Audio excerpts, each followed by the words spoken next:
where we got, I mean, I kind of thought that we would just sort of pivot this in, but it's a nice launching point because when an AP voter has to sit down and fill out their ballot, they're going to have a lot to deal with. They're going to have to figure out Thoughts and prayers. what to do with Alabama against Texas, against Ohio State. They're going to have to figure out how far you drop Georgia, a team that previously was number 2 in the country. And despite the early deficit, ended up only losing by a narrow margin.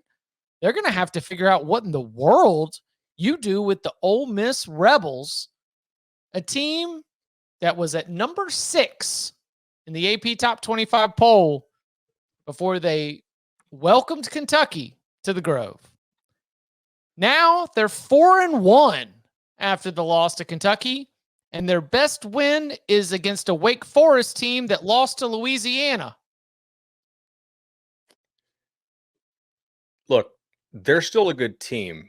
I was worried that there was some shot that they were going to go, because people were getting on me for having Ole Miss 11th in my projected college ball playoff field. And I was like, I have them 11-0 against teams that I think will end the season unranked, and 0-1 against Georgia. Okay.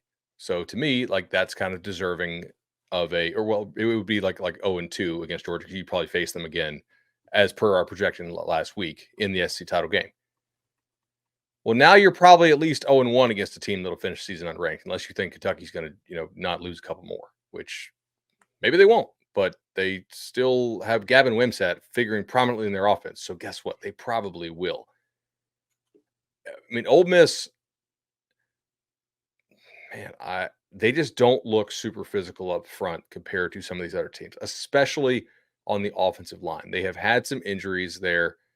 I was really surprised that they did not throw the football better against Kentucky today, because Kentucky, like, one of the best corners in the SEC is Hairston.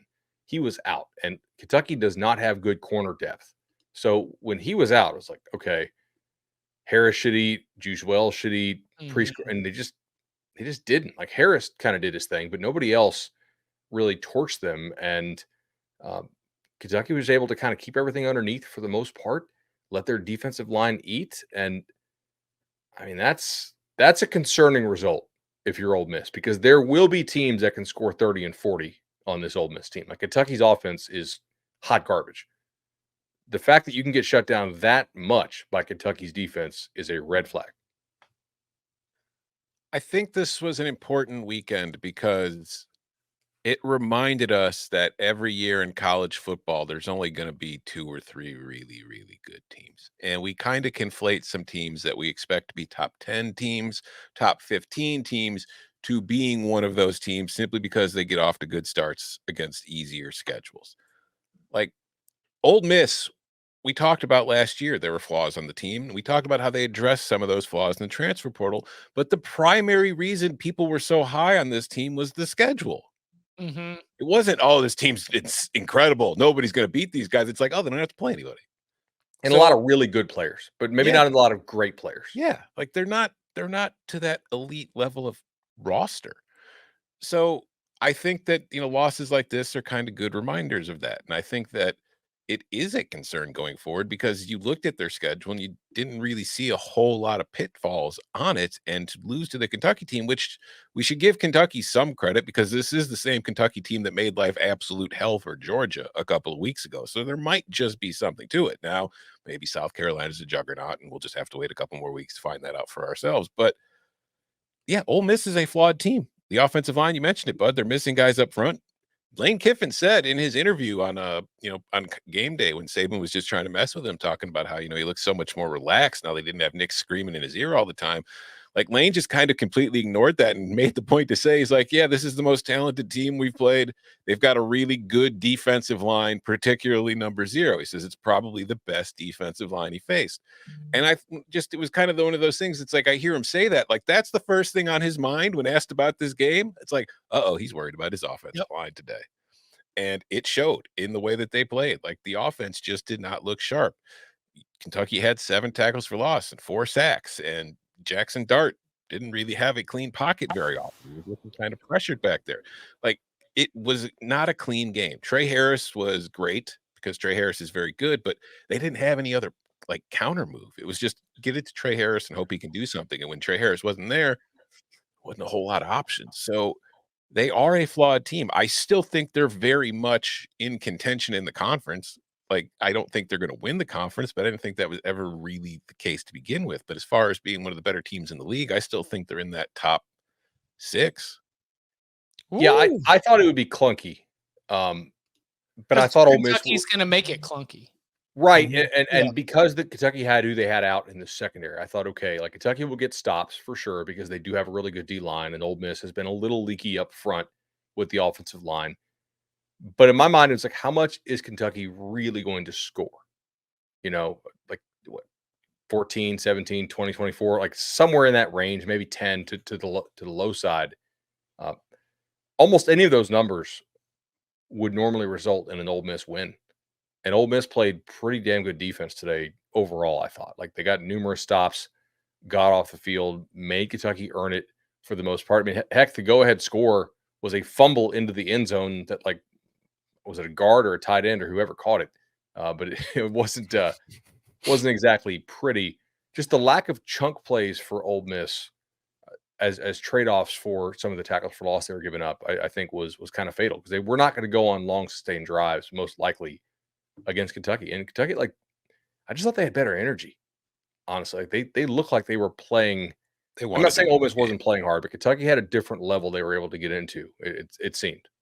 I was thinking that, we're going to talk about that South Carolina result a lot, just trying to figure out what in the world to make of all these different early season SEC results. What does it mean about these teams? What does it mean about LSU? What does it mean about, like trying to play the transitive property?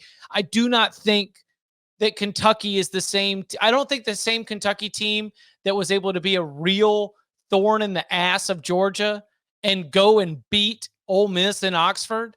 I don't think it was the same team that got whooped by South Carolina earlier this season. Well, they kind of had a meltdown against South Carolina. Yeah. I mean, that was like that was like we're having a very bad day. You don't see it on Sunday because those Mhm. guys are all pros. They just played enough ball. You do see this sometimes in college where a team lets the momentum get to them, even at home. And like that was just newer offense, didn't really know what they were doing.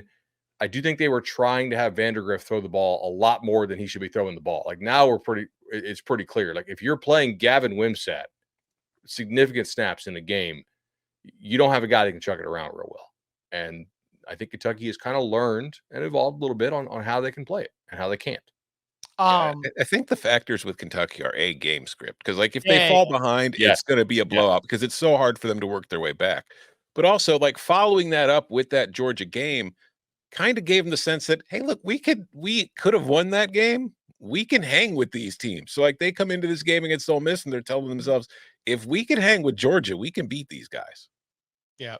Confidence. Isn't it weird how much it matters with It matters. 22-year-olds? It matters a whole hell of a lot. Momentum ain't real, but confidence is.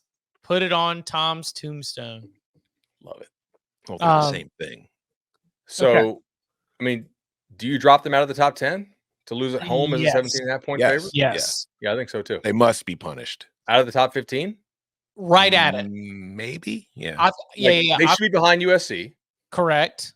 They should be behind LSU. Correct. They should be behind Michigan, Missouri, Utah, unless Utah loses at home to Arizona. It's how do you feel about Ole Miss or Notre Dame? I think I think Ole Miss ends up at the top. Wins or horrible losses. That's what you got to weigh between Ole Miss and Notre Dame. So it's like Ole Miss, Notre Dame, Clemson, like that's the boat that they're in, which, as I've got it in my projections for CBSSports.com, 14, 15, 16. That's the range we're talking about for Ole Miss. So you have them ahead of Clemson? Yes. Man, I got to fill out a ballot tonight. I don't know. Hey, and remember, that's not Chip.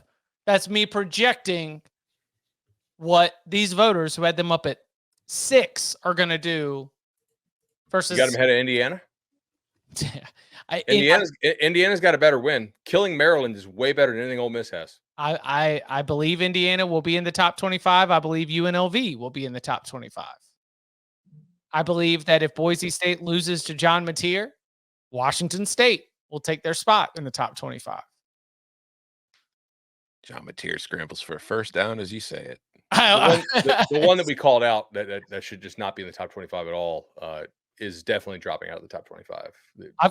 Goodbye Cowboys. Oh, and I think goodbye Louisville. Yes. Yeah. What good win do they have? What's the win? Yes. Yeah. Thank you. Like Yeah. that's Can't even beat Notre Dame, and that team lost to Northern Illinois. Right? Yeah. I mean, I think that where that's when you start to see the advantage of like, well, look, Oklahoma beat Auburn today at Auburn. You know who's going to be ranked? Colorado. I think they will. Yeah. Well, I don't know. The bottom.